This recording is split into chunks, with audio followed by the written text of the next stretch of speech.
안녕하세요. 역사 영화 제작과 역사 강의를 하고 있는 김동원입니다. 여러분은 조선왕조실록에서 기록된 수많은 왕 중에서 가장 정치적으로 뛰어난 왕이 누구라고 생각하시나요? 전 바로 오늘의 주인공 태종 이방원이라고 생각합니다. 이방원은 우리가 생각하는 것보다 치세 동안에는 그 잔인성이 옅은 인물이었다고 할 수 있습니다. 오히려 그는 왕권 강화를 위협한 경우에만 숙청을 하였던 것이죠. 그는 정치를 함에 있어 사적인 감정을 담지 않은 굉장히 합리적인 왕이었던 것입니다. 이는 첫째 아들인 양녕대군을 폐위하고 가장 현명한 인물이었던 셋째 아들 충녕대군을 왕좌에 올렸다는 점에서도 확인해 볼 수 있습니다. 또한 그는 숙청한 인물의 자손들은 나라에 도움이 된다고 하면 등용을 하였습니다. 대표적인 예가 바로 정몽주와 정도전의 아들들로 정몽준의 두 아들에게 벼슬길을 열어줬고 정도전의 아들 정진은 판서까지 올렸습니다. 결국 태종에게는 정도전의 아들이라는 사실은 전혀 문제가 안 됐습니다. 태종은 우리가 생각하는 무서운 이미지와는 다르게 약자에게는 관대함을 많이 보이는 왕이었습니다. 몇 가지 일화를 한번 말씀을 드려볼까요? 1404년 5월 5일에 경상도 조은선, 즉 물길을 통해 조세를 한양으로 운반한 배가 무려 34척이나 침몰해 사람이 많이 죽는 사태가 발생했습니다. 사망자가 정확히 파악되지는 않았지만 신하들이 1000여 명이라고 말하는 걸 보면 지금 생각해도 엄청난 대형 참사였음을 알 수 있죠. 이때 생존자 한 명이 도망가다가 붙잡혔는데 머리를 깎고 이조원을 운반하는 힘든 일을 벗어나려 했다는 말을 했고, 이를 들은 태종은 책임은 내게 있다. 쌀은 아까울 것이 없지만 사람 죽고 나는 것이 대단히 불쌍하구나. 그 부모와 처자의 마음이 어떠하겠는가? 라고 탄식하며 조운하는 작업이 힘들어서 도망치는 사람이 나오는 것을 당연한 것이라고 말했습니다. 그러자 한 신하가 그렇다고 조세를 육로로 옮기는 것은 어려움이 심합니다 라고 발언하자 태종은 육로로 운반하면 소나 말이 수고를 할 뿐이지 적어도 사람이 죽는 것보다 낫지 않겠느냐 라며 반문했습니다. 어떻게 보면 세상 물정을 잘 모르는 순진한 사람에게도 큰 관대함을 보인 일화도 있습니다. 조서라는 관리가 친구를 거래 데려와 숙직실에서 같이 잔 일이 있었는데 친구가 아침에 나가려다가 길을 잃고 헤매던 중에 왕의 침전에 들어가 버렸습니다. 아무리 높은 벼슬아치라 해도 국왕의 침전으로 무턱대고 들어가는 일은 있을 수 없는데 하필 관리도 아닌 일반인이 임금이 거하는 궁에 멋대로 돌아다니다가 침전까지 아무 제재 없이 침범한 대형 사고가 터진 것입니다. 이 사람이 만약 자객이었다면 태종이 시해될 수도 있으니 당연히 궁인들도 시겁했고 이 사람도 크게 당황하여 나가려고 했을 뿐입니다 라고 변명했는데, 법대로라면 조서 본인은 물론이고 당일 내시부 및 내금위 근무자들까지 모조리 심할 경우 사형까지 피할 수 없었겠지만 태종은 아무것도 모르는 사람이 괜찮다, 남들이 알면 법대로 처벌하고자 할 테니 이 일은 알지 말고 넌 빨리 나가라 라며 신속히 내보냈습니다. 당시 분위기로서는 상상도 못할 일임에도 관대함을 보인 일화도 있습니다. 10살 먹은 아이들이 해종교 고리에서 공에다가 주상, 즉 태종, 형룡대군, 충룡대군 같은 이름을 붙이고 공을 차면서 놀다가 잡혀온 것입니다. 효령대군이라고 적힌 공이 물에 빠지자 큰일 났다, 효령이 빠졌어 하고 떠들었는데 이를 효령대군의 유모가 우연히 듣게 된 것이죠. 유모는 기겁을 해서 아이들을 몽땅 잡아다가 효령대군 장인에게 정역에게 고했고 정역은 형조에게 아이들을 가두고 이를 고했습니다. 특히 해정교는 오늘날 광화문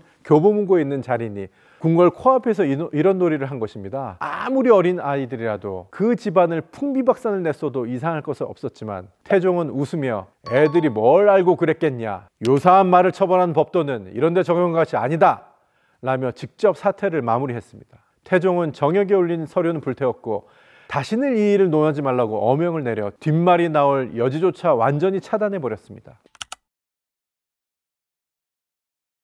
단담이 서늘해지는 내용입니다. 왕에서 물러나 상왕이 된 태종이 장미라는 궁녀를 불러 안마를 시켰는데 시원찮았는지 제대를 안마를 하고 타박하고 깜빡 잠이 들게 되었습니다. 그러다가 다리에 느껴지는 통증에 깜짝 놀라서 깨어났는데 장미가 태종을 있는 힘껏 내리치고 있었던 것입니다.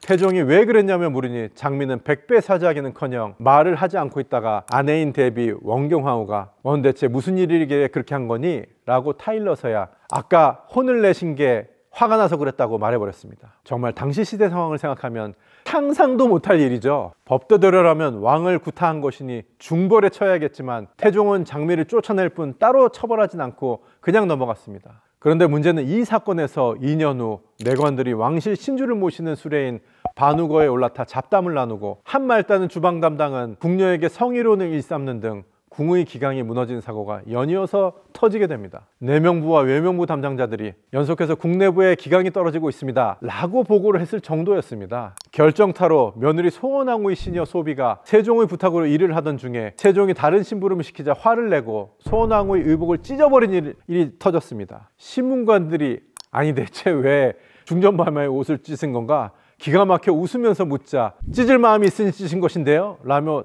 당당하게 적반하장의 태도를 보이며 결국 태종은 기가 차서 웃으며 참 워낙에 내가 사람을 여러 보내기 했어도 직급이 낮은 애들은 그나마 봐주었건만 그렇다고 치더라도 국내 기강은 바로 잡아야겠다. 가장 말썽이 심한 둘인 장미와 소비는 잡아서 물에 넣든 목을 자르든 알아서 하고 나머지는 어미 훈계를 내리도록 해라 라고 살벌하게 입을 열게 되지요. 이후 장미와 소비는 실록에 나오진 않지만 정황상 사건의 책임을 물어 비밀스레 사형에 처해진 듯합니다. 태종은 이후 왕위를 충녕대군에게 물려주며 상왕으로 물러나게 됩니다. 그는 18년 동안이나 호랑이 등에 탔으니 그것으로 충분하다 이 말을 하며 왕위를 물려주었지요.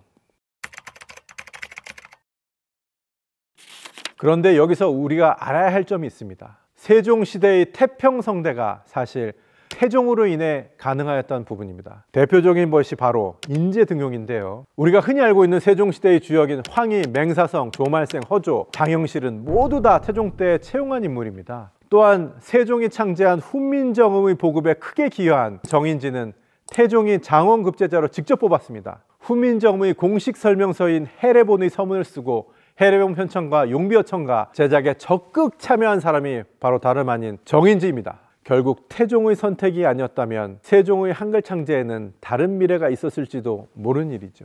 또한 태종은 자신이 잡고 있던 군권을 개인적인 권력 유지를 위한 것이 아니었습니다. 세종이 뜻을 펼칠 수 있도록 그 배경을 탄탄하게 해주기 위해 본인이 잘하는 분야에 도움을 준 것이죠. 실제로 태종은 본인이 가진 군권 역시 세종이 30살이 되면 넘길 것이라고 직접 말했었습니다. 이 시기 동안 세종은 아버지로부터 추진력을 배웠으며 이를 자신의 능력과 더해 지금 우리가 알고 있는 태평성대의 시대를 열게 되었습니다. 어떻게 그런 짓을 할 수 있느냐? 소리친 사내는 누구일까요? 바로 500년 역사 조선의 건국자 태조 이성계입니다. 이성계가 이토록 화가 난 이유 여러분은 예상이 가시나요? 다름이 아닌 이방원 때문이었습니다. 바로 이방원이 고려의 충신 정몽주의 죽음을 주도했기 때문입니다. 사실 이방원이 정몽주를 죽인 것은 당시 새로운 나라 건국을 위해서는 불가피한 선택이었습니다. 정몽주는 이성계가 새로운 나라를 세우는데 가장 큰 걸림돌이라는 사실이 분명했거든요. 그렇지만 이성계가 이토록 화를 낸 데는 이유가 있었습니다. 당시 정몽주는 당대의 대학자이자 군자이며 백성들의 지지와 자신의 능력을 바탕으로 고려 왕조를 떠받친 마지막 충신이었습니다. 이런 인물을 은밀한 암살도 아닌 자기 자식이 대놓고 살해했다는 것은 이성계의 위신을 한순간에 떨어뜨리는 행위였습니다. 이러니 이성계로선 이방원이 그야말로 고얀 놈일 수밖에 없었죠. 그래서 이 사건은 이후 수십 년간 두고두고 지속된 이성계와 이방원 간의 갈등의 시발점이 되었습니다. 태조실록에도 기록되어 있는데요. 이 기록에는 두 사람 외에도 눈에 띄는 한 인물이 있습니다. 바로 이방원의 어머니라고 부르며 자신의 편을 들어달라고 요청해 이성계를 나무라고 이방원의 편을 들어주는 인물, 바로 강비입니다. 사실 그녀는 이방원의 친모는 아닙니다. 이성계의 경처, 두 번째 부인이었죠. 이방원은 이성계의 향처, 한씨의 소생이었습니다. 그런데 이 시기 한씨는 사망한 상태였고 이성계에게는 경처인 강비만 남은 상황이었죠. 이 시기 강씨와 이방원은 협력관계였음을 알 수 있습니다. 특히 유화도 회군 시기 이방원은 개경에 있던 강씨와 강비 소생의 이복 동생들을 구조하는 역할을 담당했었는데요. 이런 행동들만 보아도 이 당시 두 사람의 관계는 굉장히 우호적이었음을 알 수 있습니다. 그러나 곧 두 사람의 관계는 적대적 관계로 변하게 됩니다. 바로 왕후가 된 강비, 즉 신덕왕후가 자신의 아들들을, 그것도 막내인 방석을 세자로 올리는데 일조했기 때문이죠. 신덕왕후는 이미 장성에 조선건국에도 큰 도움을 준 한씨 소생의 자식들이 두려웠던 탓이었는지 신하들이 보아도 다소 무리인 이 일을 진행하고야 맙니다. 당시 기록을 살펴보면 태조 역시 내심 신덕왕후 소생의 아들을 세자로 삼고 싶어한 사실을 알 수 있습니다. 먼저 태조가 신덕왕후 첫째 아들인 이방범의 세자 책봉을 밀고 조준과 정도전을 포함한 신료들이 이를 반대하다가 결국 배금령이 대표로 나서서 이방범 대신 이방석을 세자로 책봉할 것을 건의해 일이 마무리됩니다. 여기서 신덕왕후가 이 일에 관여했다는 내용도 존재하는데요. 세자 책봉에 대해 더 신중히 해달라고 이야기를 올리자 이를 엿들은 신덕왕후가 밖에서 슬프게 우는 소리를 내자 결국 이에 밀린 신하들은 이방석을 세자로 삼았다는 내용이 태종실록에도 기록이 되어 있습니다. 이렇게 아버지 이성계가 조선을 건국하고 이방원도 왕자로서 군자코를 받아 정왕군에 봉해지지만 정작 실권에서는 점점 배제되었습니다. 이런 대우에도 이방원은 때를 기다렸습니다. 그리고 기다리던 때가 왔습니다. 바로 신덕왕후가 세상을 떠나게 된 것인데요. 신덕왕후의 죽음은 권력쟁취의 시작이었습니다. 단순히 태조가 막내를 세자로 세운 것에 대한 불만 외에도 정책 등에 대한 불만도 많았던 상황이었기에 이방원이 주도한 무인정사, 즉 제1차 왕자의 난은 피할 수 없었던 사건이었습니다. 신덕왕후의 3년상이 끝나고 태조의 와병과 그로 인한 경복궁 및 도성의 통제력이 약화된 때 신의 왕후 소생 왕자들과 반개 종친, 사병 혁파 등 정도전의 급격한 개혁에 불만을 가지고 있던 이들이 반발해서 제1차 왕자의 난을 일으켰고 그 결과 정도전, 남은 심소생, 세자 이방석과 이방번의 목숨은 모두 다 잃게 됩니다. 조선왕조실록에서는 이 사건에 대해 정도전과 남은이 나이 어린 세자 방석을 끼고 다른 왕자들과 모두 죽이려 했기 때문에 정당방위로 군사력을 일으켰다고 기술되어 있습니다. 제1차 왕자의 난으로 이방원은 단번에 권력을 장악했습니다. 하지만 이방원은 바로 본인이 왕위에 오르진 않았지요. 그는 남아있는 형제 중에서 가장 큰 형격이었던 둘째 영왕군 이방과를 세자 자리에 올렸고 이방과는 고작 일주일 만에 아버지 태조가 왕위를 이어주면서 조선의 2대 국왕으로 즉위하게 됩니다. 제1차 왕자의 난으로 태조 이성계는 상왕이 되어 실권이 없어졌고 새로 왕이 된 정종도 별다른 실권은 없었습니다. 반면에 이 사건을 계기로 이방원은 권력의 중심부에 자리 잡게 되었죠. 그럼에도 그가 전면에 국왕이라는 자리에 앉지 않으며 권력의 전면에 나서지 않은 이유는 무엇일까요? 무엇보다 왕위에 대한 명분이 중요시되는 시대에 이방원은 자신이 단번에 왕위의 자리에 오르지 않음으로써 장자 계승 등의 원칙에 대해서 자신의 권력에 항의할 빌미조차 제공하지 않은 것입니다. 정말 상황에 맞게 대처하는 노련한 정치가 그 자체라고 평가할 수밖에 없는 부분입니다. 정종이 왕위에 오른 이후 또 한 차례 왕자의 난이 일어납니다. 이방원 바로 위형 이방간이 저지른 일이었죠. 이방간은 왕위를 노리는 야심을 품고 있었으나 특출난 능력이 없어서 주목받지 못했던 왕자 중에 하나입니다. 이런 그에게 다가온 한 인물이 있었으니 바로 박포라는 인물입니다. 이 인물은 제1차의 왕자의 난 때는 이방원의 편에 섰었는데 이후 공식 책봉에서 본인이 1등 공신이 아닌 2등 공신에 올랐다는 사실에 큰 불만을 가지고 있었던 사람입니다. 이방원에게 등을 돌린 박포는 이방원을 향해 쓰러뜨릴 만한 세력을 물색하던 중 이방간에게 접촉하게 됩니다. 박포는 이방간을 찾아가 방원이 당신을 죽이려고 합니다 라고 깨었고 이방간은 이에 솔깃해서 박포와 손을 잡고 이를 꾸미게 됩니다. 하지만 이방간은 역시 권력과 거리가 먼 인물이었나 봅니다. 군사 훈련을 하는 장면을 목격한 자가 생기며 이 일이 이방원의 귀에 들어가게 된 것이죠. 2차 왕자의 난은 이방간의 준비가 부족했고 실질적인 장남인 정종이 왕위에 올라있는 상황이라 이방간에게 명분이 전혀 없었습니다. 애당초 이방원이 이방간의 행적을 미리 포착해서 계획을 다 짜고 있었던 참이라 이방간의 군대는 참패하고 말았죠. 그리고 마침내 이방원은 형인 정종의 세자로 책봉되며 차근차근 권력으로 향해 단계적으로 밟아나갔습니다.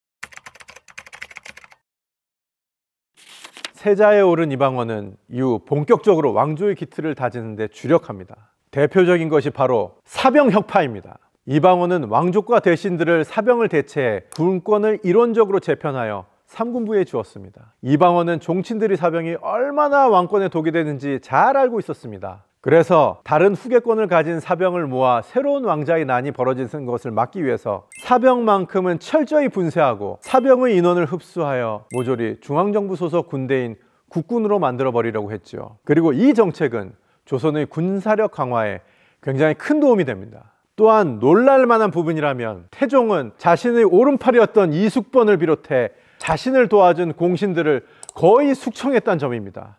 하지만 태종이 공신 숙청에 한해서는 당시 기준으로는 상당히 온건한 편이었다고 할 수 있습니다. 실제로 태종의 치세에는 사화나 황국 같은 대형 사건들은 없었고 태종은 피를 보는 것을 최소화하려고 했습니다. 숙청의 방식도 대체로 살생보다는 유배를 보내거나 실권을 빼앗는 비교적 온건한 방법을 주로 썼으며 여타 다른 공신들도 직접 숙청하기보다는 나이 등의 이유로 품계는 높지만 실권은 없는 명예직으로 보내거나 명예퇴직을 권유하는 식으로 그만두게 하였지요.